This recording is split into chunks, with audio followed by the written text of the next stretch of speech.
Salut à tous, on se retrouve aujourd'hui pour parler du FC Barcelone en ce mercredi 18 septembre et on commence tout d'abord avec bien sûr la rencontre de demain et l'entraînement en mode Ligue des Champions Monaco-Barça. C'est demain jeudi, c'est vrai qu'il y a la Ligue des Champions pour cette première journée, même le jeudi soir et après ça sera seulement le mardi, mercredi. Mais le Barça, eux, commenceront demain soir contre l'équipe de Monaco au stade Louis II.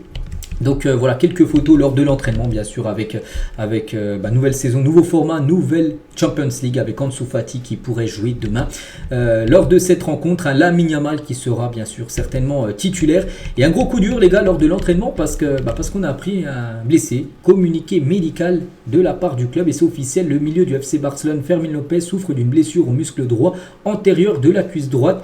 Le joueur s'est blessé lors de l'entraînement de mardi, c'était hier et la durée de son absence est d'environ 3 semaines. Donc peut-être vous allez me dire, mais il était déjà blessé. Oui, il était déjà blessé. Il est revenu. Enfin là, il a repris l'entraînement c'était avant-hier. Donc hier, de nouveau à l'entraînement. Et il s'est de nouveau blessé, mais cette fois-ci à l'autre jambe. Vraiment pas de chance, Fermín López est à nouveau blessé. Il sera absent pendant quelques semaines. Donc il devrait revenir certainement après la trêve internationale. Donc voilà, il était blessé déjà à la jambe gauche et maintenant c'est à la jambe droite. C'est terrible, bien sûr. Pour le jeune Fermín López, n'oubliez pas qu'il avait été blessé, il avait loupé. Il s'était blessé lors de la trêve, lors du premier entraînement avec la sélection Espoir espagnole. Il s'était blessé, du coup Pablo Torre l'avait remplacé. Et il revenait, puis il s'est de nouveau blessé. Bon, c'est une petite blessure vu que c'est 3 semaines, mais ça reste de nouveau une blessure pour Fermín López. Donc voilà, ça fait beaucoup. Donc 3 semaines. Donc 3 semaines, les gars, s'il revient après la trêve, on est où là? Donc le match contre Monaco est ici. Donc il devrait revenir quasiment après la trêve en gros. Il devrait revenir pour le match contre Séville. On sait qu'il y a peut-être De Jong qui reviendra. Il y aura peut-être Gavi, Daniel Olmo. Donc voilà, il y aura pas mal de retours on peut dire pour le match contre Séville après la trêve internationale. Donc il va louper pas mal de matchs. Fermín López, bon rétablissement à lui.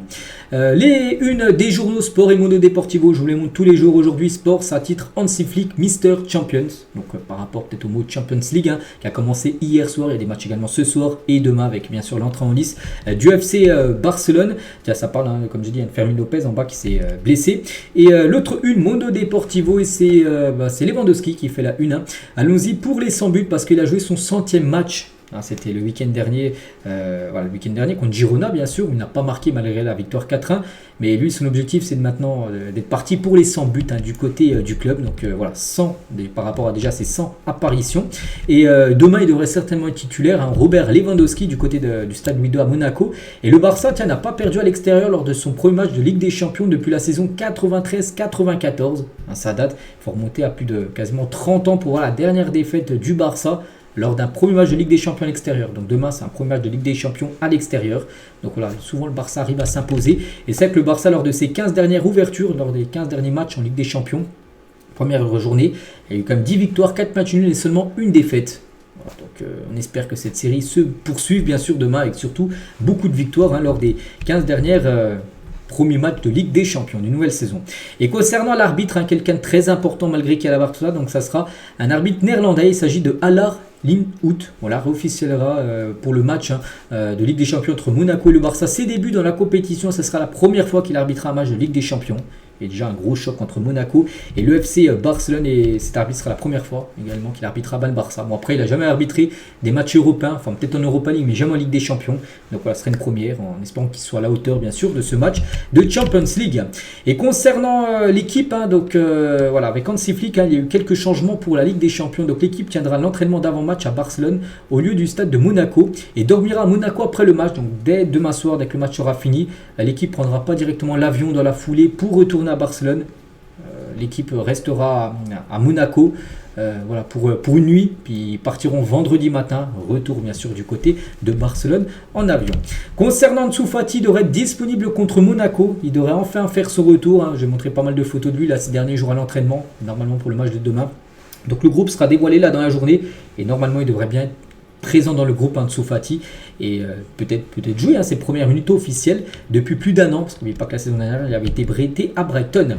Et Fati est toujours le plus jeune buteur de l'histoire de la Ligue des Champions du côté le plus jeune buteur de l'histoire de la Ligue des Champions, même pas à Barcelone mais Ligue des Champions, tout club confondu. À 17 ans et 40 jours, il avait marqué son premier but. En comparaison, Lamine Yamal, 17 ans et 68 jours, aujourd'hui ne peut pas battre le record parce qu'il est déjà plus vieux.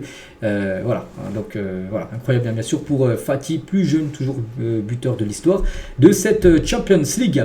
Le nom complet de Lamine Yamal est Ebana. Quand ses parents étaient jeunes, ils vivaient dans la maison de deux personnes prénommées Lamine et Yamal. Ils ne pouvaient pas payer leur loyer et leur ont promis que si un jour ils avaient un enfant, ils lui donneraient leur nom. Voilà. Donc c'est comme une grosse info comme sur Lamine Yamal. Pourquoi il a été appelé Lamine Yamal. Et tiens, en parlant de son père, le père de Lamine Yamal au Spotify Cup, il est venu faire un petit coucou, il s'est acheté le maillot extérieur, magnifique, le maillot noir pour cette saison. Tiens, des nouvelles de Victor Roque, joueur du Barça prêté du côté du Betis, et Victor Roque est convaincu que son prêt au Real Betis lui permettra de revenir en équipe nationale brésilienne lors des prochains rassemblements. Peut-être, c'est vrai qu'au Barça on sait que ça a été compliqué. Moi je trouve toujours c'est dommage de ne pas laisser sa chance à ce joueur qui va peut-être s'épanouir du côté du Betis, mais il pense qu'au Betis il va retrouver, grâce à cette équipe du Betis, il va retrouver l'équipe nationale brésilienne. Quelques déclarations de Marc Casado. Je suis très content du début du championnat, j'espère que la bonne forme de l'équipe se poursuivra. Le secret est toujours de se donner à 100%. Vous avez plus de chances d'avoir des opportunités et d'en profiter lorsqu'elles se présentent. Les gens à la maison, c'est quelque chose que vous remarquez. Je travaille sur la même chose depuis 8 ans. Je peux voir le fait que je me suis adapté à la philosophie et je vois qu'à 16-17 ans, je peux le faire.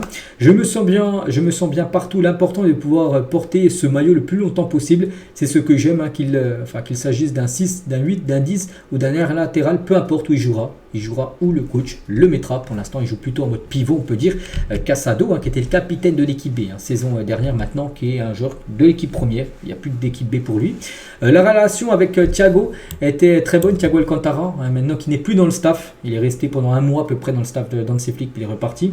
Donc il n'est plus avec nous. J'espère qu'il pourra revenir plus tard. Il m'a aidé, moi et toute l'équipe, à comprendre ce que Flick voulait. Voilà, c'était ça son rôle tout simplement. À Thiago Alcantara.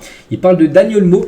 C'est dont nous parlions à la Masia. Il s'est adapté plus rapidement que d'habitude, tant en tant que personne qu'en tant que joueur. Il nous a beaucoup donné. C'est un gars formidable. Dani Olmo blessé, malheureusement. Pour les 5 prochaines semaines, je suis concentré sur le football 24 heures sur 24. Je n'y trouve rien de mauvais. Voilà, sur le foot, c'est Gérard Romero, vous savez, de temps en temps, ce streamer espagnol qui lui a posé pas mal de questions, qui a fait l'interview. Et Casado, donc si j'étais déco pendant une journée, je signerais Haaland. Voilà, si j'étais déco, un directeur sportif, s'il pouvait faire venir un joueur au Barça, ce serait bien sûr l'attaquant norvégien. Girona-Barça, tiens, dimanche, a eu le plus de spectateurs à la télé espagnole tout au long du week-end. Donc voici toutes les audiences, on peut lire. Donc il est où le match, je le cherche. Il est ici, 829 000 spectateurs, et c'est plus que par exemple le match de l'Atlético, 556 000, ou c'est plus que le match aussi du Real, qui fait aussi des grosses influences, 670 000. Voilà, c'est du côté de Girona-Barça où il y a le plus de monde qui a regardé le match sur Movistar, c'est en Espagne, sur cette chaîne-là où sont diffusées les rencontres.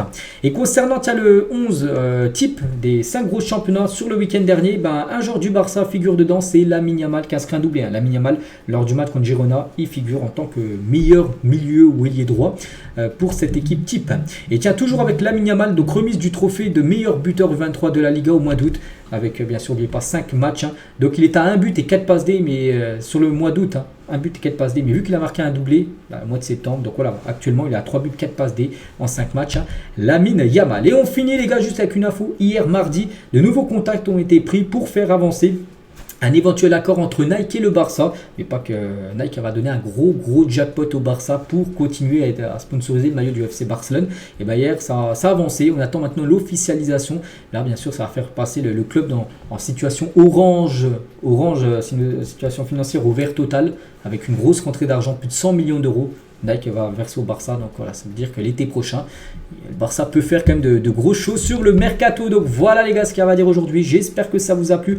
On se retrouve demain la vidéo sortira plus tôt parce que demain on fera l'avant-match bien sûr du match Monaco FC Barcelone avec toute la conférence de presse d'Hansi Flick qui fera là, dans l'après-midi. Je vous souhaite une bonne journée et à demain.